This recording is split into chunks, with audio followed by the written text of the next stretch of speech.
Bon, ça doit faire exactement la 7 millième fois que je filme ce début de vidéo. Je pense... Sur la plateforme YouTube, alors que c'est quand même une...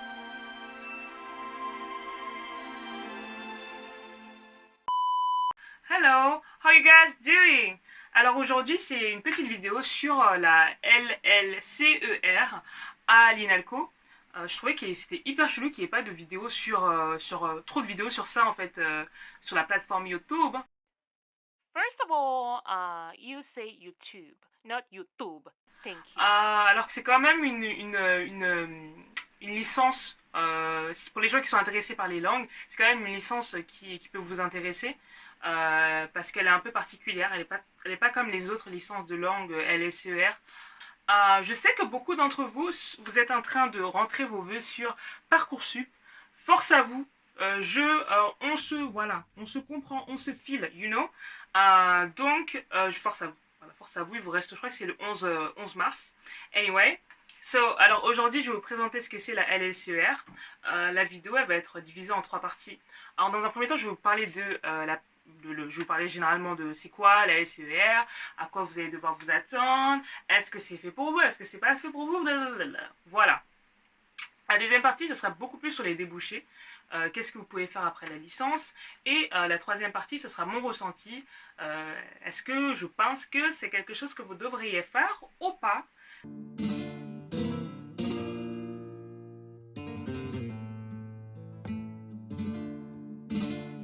Qu'est-ce que ça veut dire LLCER? Langue, littérature et civilisation étrangère et régionale, tout simplement. Alors, à quoi vous devez vous attendre si vous faites LLCER chinois à l'INALCO? Il faut savoir déjà que la LSER, c'est une licence qui est très très très littéraire.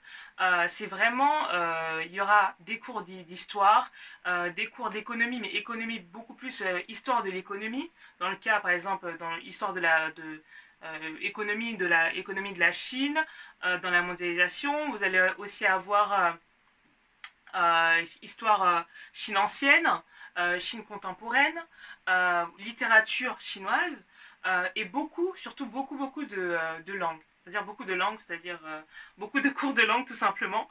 Vous allez avoir compréhension orale, expression écrite. Donc c'est vraiment pour les personnes qui sont très très littéraires. Je sais qu'il y a beaucoup de personnes parfois qui comparent un peu la LSER et la LEA. C'est pas du tout la même chose. La LEA, vous avez vraiment beaucoup moins de cours de langue et c'est vraiment très très généraliste. Donc vous pouvez avoir des cours d'économie, de droit, etc. Alors que dans la licence LSER normale, même à l'INALCO, vous avez véritablement que de la langue et que de la civilisation. La civilisation, donc comme j'ai dit tout à l'heure, c'est histoire, littérature, etc. Donc après, j'ai des petits retours des personnes, elles me disent que LEA, le problème c'est que vous n'avez pas forcément beaucoup de cours de langue, donc c'est vraiment pour les personnes qui ont des très très bons niveaux dans les deux langues, même si je sais qu'il y en a quelques qui sont ouvertes pour les débutants dans une des deux langues. Mais bon, c'est pas le meilleur, je pense, pour véritablement apprendre une langue en profondeur. Voilà. Donc la LSER, c'est vraiment basé sur le côté littéraire. C'est vraiment littéraire. Voilà. Donc si vous aimez pas, si vous en avez, les cours d'histoire, vous aimez pas, donc non, vous aimez pas la littérature, faites pas, hein. Faites surtout pas LSER. That's an advice for you, ok? Particularité de la licence LLCER chinois et même LSER dans d'autres langues à l'INALCO. Alors comme vous le savez tous, enfin j'espère, une licence c'est en 3 ans normalement. Donc vous avez, la licence c'est en 3 ans, mais à l'INALCO vous pouvez la faire en 4 ans. Alors ok, calm down, ok? Take a deep breath, you're gonna be fine, ok? Donc vous avez 3 ans normalement dans une licence. À l'INALCO, vous avez aussi la possibilité de faire la licence en 3 ans ou en 4 ans. Donc on a une première année qui s'appelle la L0, donc c'est pas vraiment compté comme une année de licence, c'est plutôt un diplôme d'établissement. Donc c'est pour les personnes qui n'ont pas du tout le niveau, un niveau B1 en chinois.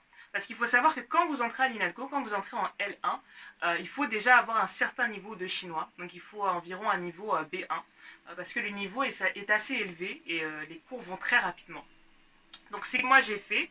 J'ai fait ça donc, là, quand je suis rentrée à l'INALCO. Cette L0, dans cette L0, il y aura vraiment que des cours de langue. Vous avez environ 9 heures de cours de langue pour vous constituer des bases solides pour le chinois, parce que c'est très important, parce que le chinois, c'est pas du tout une langue latine. Donc il faut vraiment avoir des bases solides pour ne pas se perdre à partir de la L1, L2, parce que le niveau, après, il augmente, on dirait, waouh. Et deuxième particularité de cette licence LSCR à l'INALCO, c'est qu'à partir de la deuxième année, donc quand vous finissez votre première année de licence, vous pouvez choisir un parcours. Alors, je m'explique. Le parcours, c'est d'autres axes d'études. Donc, vous avez le parcours, par exemple, relations internationales, commerce international, et d'autres parcours que je vous mettrai en barre d'informations. Donc, n'hésitez pas à checker. Moi, ce que j'ai fait, c'est relations internationales. Donc, vous avez votre cours, vous avez toujours vos cours de langue. Hein, vous avez toujours vos cours de langue. Donc, moi, dans mon cas, c'était chinois. Donc, j'avais toujours les cours de grammaire, de compréhension, d'expression orale, mais j'avais des cours en plus qui étaient en lien avec les relations internationales.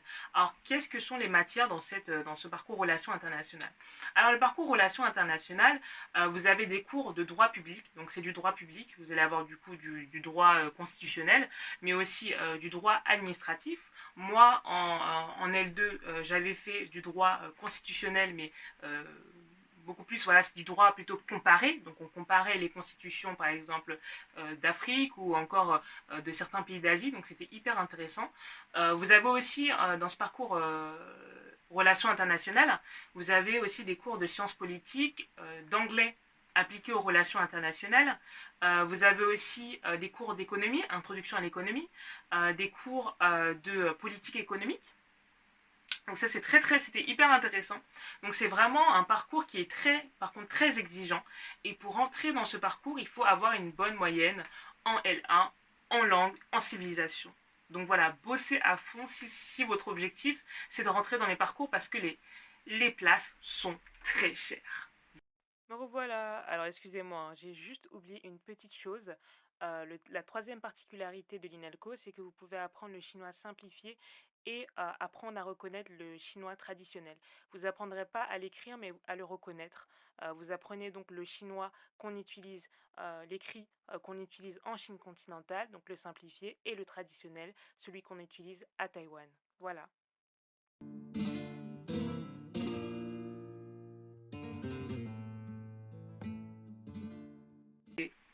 Est-ce que, en faisant cette licence, est-ce que vous allez avoir un travail? Donc si je lis un peu la fiche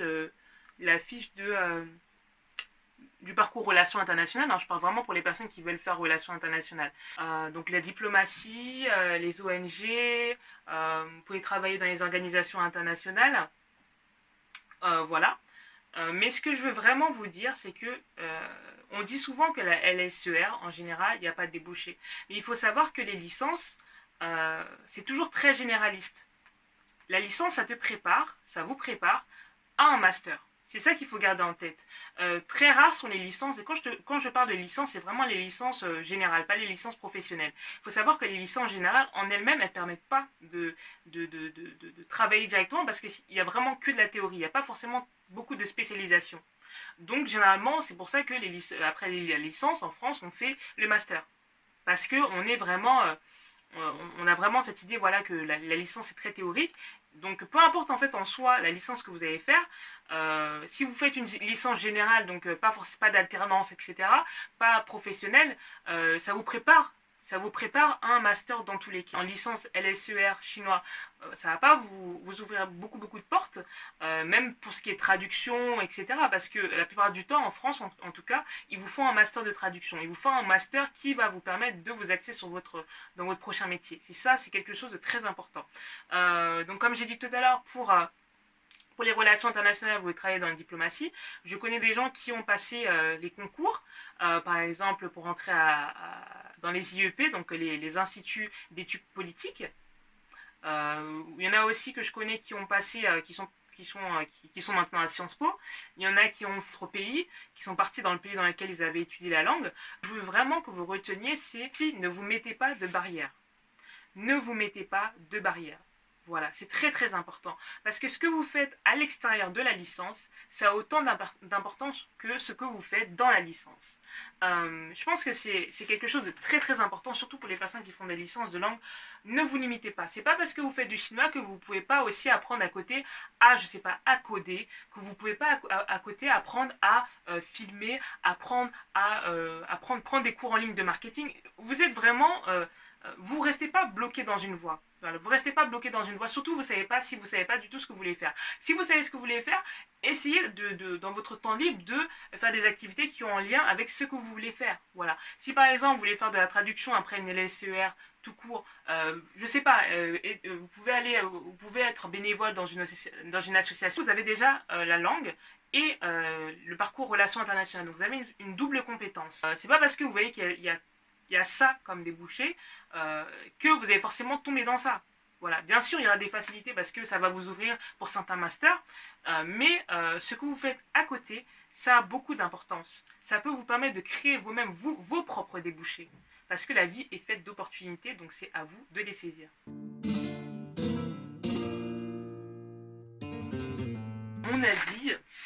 Mon avis, est-ce que je vous conseille ou pas de faire la LSER? Enfin, est-ce que je vous conseille de faire la LSER, Parcours Relations Internationales? Oui et non. At the same time. Quand je regarde dans le passé, je me dis vraiment que quand je suis rentrée à l'INALCO, je ne connaissais vraiment rien en chinois. Je n'avais pas forcément de très très bonnes notions en grammaire. Et là, je comprends quand même, quand je regarde des vidéos en chinois, je comprends de quoi ils parlent, même si je ne suis pas bilingue, pas du tout, alors loin de ça. Donc d'un côté, je dis oui, faites-le parce que très très bon prof, des très bons profs qui étaient dans la plupart des cas, qui étaient très motivés, qui aimaient leur métier et ça se ressentait, je pense, pour la plupart d'entre eux, qui ont toujours essayé de nous pousser, même si c'est vrai qu'Inalco, il ne faut pas l'oublier, c'est quand même, ils sont quand même assez sévères dans la notation. Mais j'ai quand même eu, je pense, quand même des bases solides en chinois. Donc je vous conseille ça si vous voulez apprendre une langue et que vous voulez pas forcément avoir le parcours lambda LSER. Si vous voulez avoir des parcours, je sais que le commerce international est assez... Elle est pas mal cette licence, j'ai entendu qu'elle était pas mal en commerce international. Et relations internationales, donc dans mon parcours, je pense que ça m'a ça m'a permis d'ouvrir mon esprit sur m'interroger sur véritablement les grands enjeux de notre société contemporaine. Ça m'a permis de me repenser moi-même dans le monde dans lequel j'évolue. Je pense que ça peut être un très bon fit pour les personnes qui sont très curieuses de faire cette licence. Je pense que ça enrichit vraiment beaucoup votre connaissance et votre développement, le développement de vos intérêts, votre développement personnel. D'un autre côté, non. Pourquoi non, je ne vous conseille pas de faire ça? C'est parce que, non, parce que si vous savez que vous n'allez pas vous donner à 100% dans la licence de chinois l'INALCO, ne le faites pas. Et je pense que ça vaut pour beaucoup de licences. Parce que le temps, c'est vraiment très précieux. Et je pense que quand on a 18 ans, 19 ans, on ne se rend pas compte. Je ne dis pas que vous ne pouvez pas vous tromper. Mais quand vous faites quelque chose, faites-le à 100% ou ne le faites pas. Ça, c'est très très important. Parce que quand vous faites quelque chose à 100%, vous allez toujours avoir... ça va toujours vous être bénéfique pour votre futur. Si vous savez que vous êtes une personne qui n'aimait pas les grandes études, et que vous avez un intérêt pour la Chine, mais bon voilà quoi, vous n'êtes pas prêt à vous mettre une certaine rigueur pour faire cette licence, ne la faites pas. Vraiment c'est un conseil pour vous parce que ça vous perd du temps. Alors, c'est encore moi. Pour reprendre ce que je dis là, c'est vraiment pour souligner le fait que c'est pas parce que vous allez faire une licence de langue, une licence de chinois, que vous allez forcément être bilingue, vous allez sortir bilingue. Les langues, c'est quelque chose de vivant. Ça s'apprend pas entre 8h et 17h, c'est toute la semaine, c'est tout le temps. Donc si vous n'êtes pas prêt à vous investir autant pour apprendre une langue, ne le faites pas. Voilà. Il y a beaucoup de gens qui sont déçus de la LSER parce que ils sortent pas bilingues. Juste pour vous préciser que la langue, comme j'ai dit, ça s'apprend tout le temps. Donc vous attendez pas, vous reposez pas sur l'école pour être bilingue, pour apprendre le chinois. C'est une aide, mais c'est pas la seule manière d'y arriver. Donc pour moi c'est tout pour aujourd'hui. Merci d'avoir regardé la vidéo. N'oubliez pas de vous abonner, de lâcher un petit like. Oh my god, je sais même pas pourquoi je parle comme ça. Si vous avez des questions, n'hésitez pas à me contacter en fait via mon Instagram. Voilà, j'ai fait un Instagram de cette chaîne. Donc n'hésitez pas à m'envoyer des messages. Peace out! Cuando empieza a nevar, todos estamos felices. Significa que estamos cerca, cerca de la Navidad.